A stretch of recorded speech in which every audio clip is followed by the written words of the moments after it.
Hello বন্ধুরা, আজ করব সবজি ডাল, হেলদি এবং টেস্টি।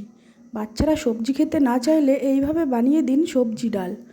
এখানে আমি কুমড়ো, গাজর, পেঁপে, কড়াইশুঁটি, শিম নিয়ে নিলাম কেটে, আর মুগ ডাল ভিজিয়ে রেখেছিলাম।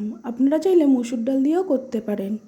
আমি সবগুলো একসাথে প্রেসার কুকারে লবণ ও পরিমাণ মতন জল দিয়ে সেদ্ধ করে নিলাম। আমি 5-6টা সিটি দিয়েছিলাম, যার যতটা সিটি প্রয়োজন সে ততটা সিটি দিয়ে নেবেন। আমি এখানে হাতার সাহায্যে একটু ঘেঁটে নিলাম। আর এই রকমভাবে ডাল রান্না করলে বড় থেকে বাচ্চা সবাই চেটেপুটে খাবে। এইবার সেই সেদ্ধ ডালে পরিমাণ মতন জল দিয়ে গ্যাসটা জ্বালিয়ে দিলাম।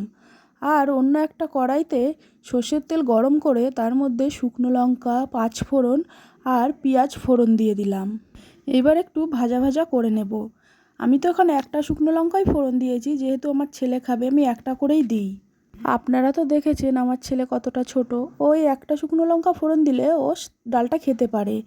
এইবার আমি এই ফোড়ন ডালের মধ্যে সোমবারা দিয়ে দেব। ডালটা এদিকে ফুটছে, তো আমি এখানে সামান্য হলুদ দিয়েছি।